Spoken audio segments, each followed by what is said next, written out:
হরে কৃষ্ণ। আজকে আমরা একাদশী সম্বন্ধে কিছু আলোচনা করব। সেটা একাদশী হলো পাণ্ডবা নির্জলা একাদশী।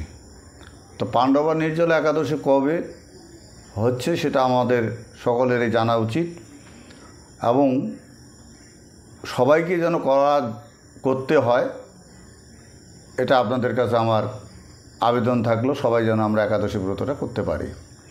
তো এখানে বলছে একাদশী 12 মাসে 24টা একাদশী আসে।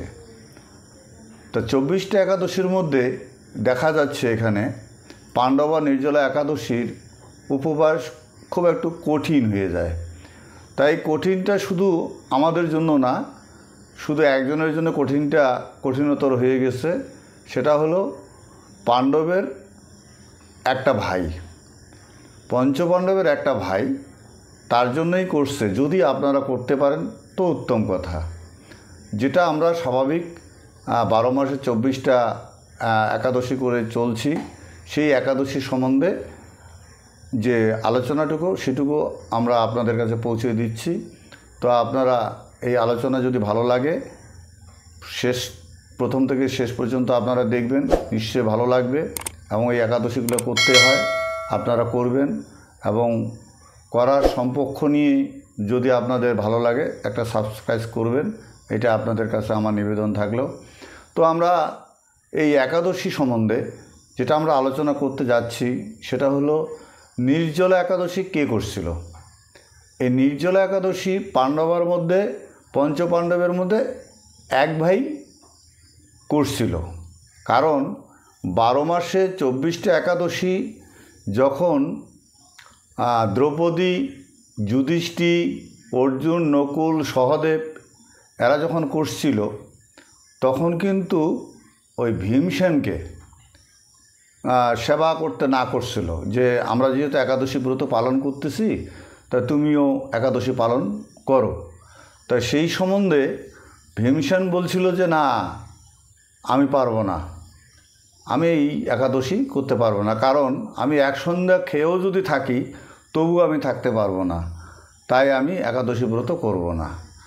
তা রাজা যুধিষ্ঠির ভগবান শ্রীকৃষ্ণ জনার্দনকে জিজ্ঞেস করছিল যে প্রভু, আমরা তো সকলেই একাদশী ব্রত পালন করি এবং এর আগে যে একাদশীটা গেল এবং ধর্ম সম্বন্ধে যে সমস্ত আমরা আলোচনা পেয়েছি সেই সমস্ত আলোচনা আমরা একটু অবগত হয়েছি আপনার কৃপায়। তাই আপনি আগামী জ্যৈষ্ঠ মাসের এই শুক্লপক্ষীয় একাদশীর নাম কি? তাই আপনি এই জ্যৈষ্ঠ মাসের শুক্লপক্ষ একাদশীর নামটা যদি আপনি কৃপা করে আমাদেরকে বলেন তো আমরা খুবই কৃতজ্ঞ হব। তাই জনার্দন বলছিল যে এই একাদশীর সম্বন্ধে তোমরা বেদব্যাস দ্বৈপায়নের কাছে তোমরা জানতে পারবে।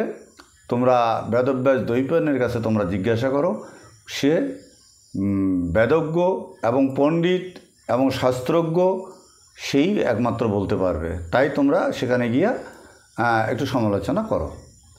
তো এ প্রসঙ্গে বেদব্যাসকে রাজা যুধিষ্ঠির জিজ্ঞেস করছিলেন। কি জিজ্ঞেস করছিলেন? যে হে ব্যাসদেব, আমরা সর্বশাস্ত্রের অর্থ তত্ত্বজ্ঞাত আপনি আছেন, তিনি বেদাঙ্গের পারদর্শী। তাই আপনার কাছে আমার একটা কথা জিজ্ঞাসা। সেই জিজ্ঞাসাটা হলো, যে সকল ধর্মকথা শ্রবণ করিয়াছি এই কলিযুগে মনুষ্যগণ সেই সমস্ত পালন করিতে পারিবে না, যাহা সুখে অল্প ধনে অল্প কষ্টে নিষ্পন্ন হইয়া মহাফল প্রদান করে এবং সমস্ত পুরাণের সারস্বরূপ সেরূপ ধর্মই কলিকালে মানবের পক্ষে সম্ভবপর, সেই ধর্মকথায় বর্ণন করিতেছি। বেদব্যাস ধর্মরাজা যুধিষ্ঠিরকে বলতেছেন। তারপরে কি বললেন তিনি বললেন উভয় পক্ষের একাদশী ভোজন করবে না, উভয় পক্ষের একাদশী ব্রতে ভোজন করবে না। কিন্তু দ্বাদশী দিনে স্নানাদিপূর্বক সূচি শ্রীকৃষ্ণের লাভেচ্ছ ব্যক্তিগণের যাবজ্জীবন যাবজ্জীবন এই ব্রত পালনীয়, ইহাতে কোনো সংশয় নাই। যারা মোক্ষ পদ লাভ করবে তারা সব সময়ের জন্য এই একাদশী ব্রতগুলো করে যাবে। এবং সবথেকে অল্প সময়ের মধ্যে, অল্প আয়ুর মধ্যে প্রসিদ্ধ একটা ব্রত, সেই ব্রতর কথা আমি বলতেছি। এবং এই ব্রততে অসুস যদি থাকে, জনাসুস থাক, মৃতাসুস থাক, সেই অসুস পর্যন্ত সে কিন্তু এই একাদশী ব্রত করতে পারবে, তাতে কোনো সন্দেহ নাই। এবং শাস্ত্রসম্মত সেটাই নির্দেশিকা দেওয়া আছে। তো এই পাপকর্মরত ধর্মহীন ব্যক্তিগণ যদি এই একাদশী দিনে এই একাদশী ব্রত করেন, ভোজন না করেন, তবে তাহারা যমালয়ে গমন করেন না। যদি ভুলেও যদি কেউ মাছ মাংস খাওয়া লোকও যদি এই একাদশী ব্রত করেন, তথাপিও সে স্বর্গপ্রাপ্তি লাভ করতে পারে এবং স্বর্গপ্রাপ্তি হইতে পারে। তাই বেদব্যাস এই বাক্য শ্রবণ করিয়া বীরবাহু ভীমসেন খুব কাঁপতে লাগলেন। থরথর করে কাঁপা শুরু করলেন। কাঁপতে কাঁপতে বললেন, হে বেদব্যাস মহাবুদ্ধিমান, তো মাতা কুন্তী, দ্রৌপদী, ভ্রাতা যুধিষ্ঠির, অর্জুন, নকুল, সহদেব, ইহারা সকলেই একাদশী দিনে ভোজন করেন, ভোজন করেন না। তারা সকলেই কিন্তু এই একাদশীর দিনে ভোজন করেন না এবং আমাকেও অন্নগ্রহণ করিতে নিষেধ করেন। কিন্তু আমার দুঃখসহ ক্ষুধায়, এই ক্ষুধার জন্য আমি উপবাস থাকিতে পারি না, অসমর্থ।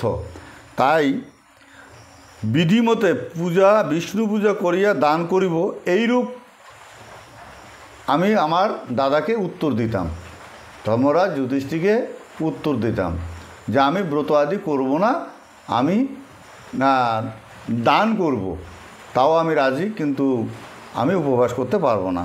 তাই ভীমসেনের বাক্য শুনিয়া ব্যাসদেব বললেন, যদি স্বর্গলাভের তোমার ইচ্ছা করে তবে উভয় পক্ষের একাদশীতে ভোজন করিবে না। তোমার যদি স্বর্গলাভ করার উপায় থাকে, ইচ্ছা থাকে, তাহলে দুইটা একাদশী, কৃষ্ণপক্ষ শুক্লপক্ষ একাদশী ব্রত করিবে। ভীমসেনের এই উত্তরে আমার নিবেদন, এই উপবাস তো দূরের কথা, একবার ভোজন করিও আমি থাকিতে পারি না। তাই বৃগ নামক অগ্নি আমার উদরে বর্তমান, ভোজন না করিলে কিছুতেই ক্ষান্ত হয় না। সুতরাং প্রতিটি একাদশী পালনে আমি একেবারে অসমর্থ। বৎসরের একটি মাত্র একাদশী পালন করিয়া যাহাতে আমি স্বর্গলাভ করিতে পারি, এইরূপ একটি একাদশীর কথা আমায় বলুন। তখন ব্যাসদেব বললেন, জ্যৈষ্ঠ মাসের শুক্লপক্ষের একাদশী তিথিতে জলপান না করিয়া উপবাসে থাকিবে, তবে আচমনের জন্য 1 গণ্ডূর জল আচমন করতে পারবে, দোষণীয় হবে না। তারপরে বললেন, ওই দিন অন্নদি গ্রহণ করিলে ব্রতভঙ্গ হইবে। এই একাদশী দিনের সূর্যোদয় হইতে দ্বাদশ দিনের সূর্যোদয় পর্যন্ত জলপান বর্জন করিবে। তারপরে কি করবে? দ্বাদশটি একাদশীর ফললাভ হইয়া থাকে। দ্বাদশী দিনের সূর্যোদয় স্নানাদি সমাপন করিয়া ব্রাহ্মণগণ সুবর্ণ দানপূর্বক ভোজন করাইয়া কুটুম্বগণ সহ নিজে পালন করিবে। এই রূপে একাদশী ব্রত পালন করিলে যে পুণ্য হয় তাহা বর্ণন করিতেছি, তুমি শ্রবণ করো। সংবৎসরের মধ্যে যে সমস্ত একাদশী উপস্থিত হন, সেই একাদশীর সমস্ত ফলেই একমাত্র ব্রত উপবাসে লাভ করা যায়, ইহাতে কোনো সংশয় নাই। শঙ্খ চক্র গদা পদ্মধারী শ্রীকৃষ্ণ আমাকে বলিয়েছেন, বৈদিক ও লৌকিক সমস্ত ধর্ম পরিত্যাগপূর্বক মনুষ্য একমাত্র আমার শরণাপন্ন হইয়া একাদশীতে নিরাহারে থাকিলে পাপ বিমুক্ত হইয়া থাকে। তাই একাদশীর দিন পঞ্চশস্য ভোজন করবে না। পঞ্চশস্য ভোজনের বদল আপনারা অনেক কিছু তার উপকরণ আছে, যেমন মিষ্টি লাউ দিয়ে একটা পায়েস করতে পারেন, আলু পেঁপে দিয়ে একটা সবজি করতে পারেন, সেটা ভগবানকে নিবেদন করে আপনারা গ্রহণ করবেন, তাতে আপনাদের হয়ে যাবে। কিন্তু আটা বা ওই সাবু এই সমস্ত সেবা করবেন না, ফলাদি সেবা করবেন, এতে কোনো ব্রত ভঙ্গ হইবে না। এই কলির যুগে দ্রব্য শুদ্ধি নাই, অতএব কলিতে শাস্ত্রজ্ঞ সংস্কার বিশুদ্ধ হয় না। সুতরাং বৈদিক ধর্ম কখনো সুসম্পন্ন হইতে পারে না। হে ভীমসেন, তোমাকে বহু কথা বলিবার প্রয়োজন কি? তুমি উভয় পক্ষের একাদশী ব্রত পালন করো, কারণ এই উভয় পক্ষের একাদশী ব্রত পালন করিলে তোমার সর্বত্রই ভালো হবে। যদি তাহাতে অসমর্থ হও, তবে জ্যৈষ্ঠী মাসের শুক্লপক্ষে একাদশী, এই একাদশীতে জলপান ব্যতীত উপবাস করিবে। এই একাদশী ধনধান্য প্রদা ও পূর্ণ দায়িনী। ইহা আমি সত্য করিয়া বলিতেছি। ইহা দ্বন্দ্বধারী যমদূত এই ব্রত পালনকারী মনুষ্যকে জীবনান্তে স্পর্শ করিতে পারে না, পরন্তু পীতাম্বরধারী বিষ্ণুদূতগণ সেই বৈষ্ণবের বিষ্ণুলোকে লইয়া যান। অতএব সর্বপ্রকারের এই পাণ্ডবা নির্জলা একাদশী ব্রত পালন করিবে। তুমি যদি এই পাণ্ডবা নির্জলা একাদশী পালন করো, অর্থাৎ পাণ্ডবা বলতে ভীমসেন পঞ্চপাণ্ডবের মধ্যে একজন পাণ্ডব বংশীয়, তাই এখানে নাম বলা হলো পাণ্ডবা নির্জলা একাদশী। আর একাদশীর নাম নির্জলা একাদশী। তাই আপনারা এই নির্জলা একাদশী যদি করতে না পারেন, তাহলে আপনারা সারা বছরে যেভাবে আপনারা পালন করেন সেইভাবেই পালন করবেন। শুধু এটা ভীমসেনের জন্য। আর এই ভীমসেনের মতো করে যদি আপনারা এই একাদশী ব্রত পালন করেন, তাহলে তো সম্পূর্ণরূপে আপনারা বৈকুণ্ঠ প্রাপ্তি হতে পারবেন। এটা তো বৈকুণ্ঠ প্রাপ্তি হতে পারবেন, কারণ যেহেতু 12 মাসে 24টা আপনারা একাদশী পালন করতেছেন, এটাও হবে। কিন্তু সেটা ভাববেন না যে 12টা 24টা একাদশী আমরা করব, তাহলে একটা একাদশী করলেই আমাদের হয় বছরে। না, 12টা একাদশীর ফলপ্রদ এই পাণ্ডবা নির্জলা একাদশীতে হয়। আর সেটা ভীমসেনের জন্যই একমাত্র ছিল। এবার যদি আপনারা করতে পারেন, ভীমসেনের মতো করে যদি আপনারা সেই পাণ্ডবা নির্জলা একাদশী করতে পারেন, তবেই হবে। কিন্তু নির্জলা বলতে জলটুকু পর্যন্ত আপনারা গ্রহণ করতে পারবেন না, যতক্ষণ না পারণের সময় আসে। পারণ করবেন, তারপর আপনারা হয়তো অনেক কিছু সেবা করতে পারবেন। সেখানে যদি আমিষভুক্ত কেউ থাকেন, তো সেই দিন আপনারা নিরামিষই সেবা করবেন পঞ্চশস্যর মধ্যে। তারপরের দিন পারণের সময় পারণ করলেন, তারপরে আপনারা সেবা করবেন, সেটা নিরামিষই যেন সেবা হয়। তার আগের দিনও যেন নিরামিষই সেবা হয়। মধ্যের দিন তো যেদিন একাদশী ব্রত পালন করতে হবে, সেই দিনও আপনারা তো পালন করবেনই। যারা আমিষভুক্ত তারাও যেন পালনের দিন অন্তত আমিষকে ত্যাগ করবেন। এইটাই আপনাদের কাছে নিবেদন। আপনারা সকলেই এই একাদশী ব্রত করতে পারবেন। কি বালক, কি বৃদ্ধ, কি যুবক, কি যুবতী, কি বিধবা, কি সধবা, সবাই আপনারা এই একাদশী ব্রত পালন করতে পারবেন। কারণ 8 থেকে 80 বছর পর্যন্ত বয়স্ক ছেলে মেয়ে বুড়া বৃদ্ধ সবাই কিন্তু আপনারা এই একাদশী ব্রত পালন করতে পারেন, তাতে কোনো রকম অসুবিধা হবে না। তাই আপনাদের কাছে আমার নিবেদন, যদি এই একাদশী ব্রত আলোচনা করার পরে আপনাদের যদি ভালো লেগে থাকে, আপনারা অবশ্যই একটা সাবস্ক্রাইব করবেন। হরে কৃষ্ণ, হরি বল। তাই এখানে আবার একটা কথা বলছি যে একাদশীর যে পারণটা কিন্তু ঠিক সময় মতো করে নেবেন। সেই পারণের সময়টা হচ্ছে 3রা আষাঢ় 18ই জুন 2024 মঙ্গলবার পাণ্ডবা নির্জলা একাদশীর উপবাস। এবং চৌঠা আষাঢ় 19শে জুন 2024 বুধবার পাণ্ডবা নির্জলা একাদশী পারণ।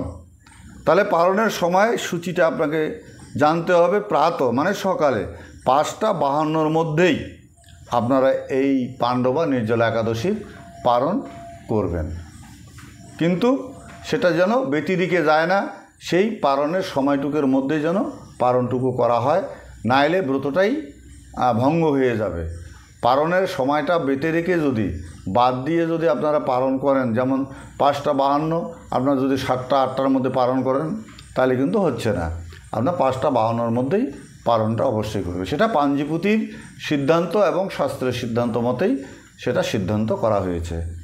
তাই আপনারা মনোযোগ দিয়া এই পালনটুকু করবেন, ভুল করবেন না। হরে কৃষ্ণ।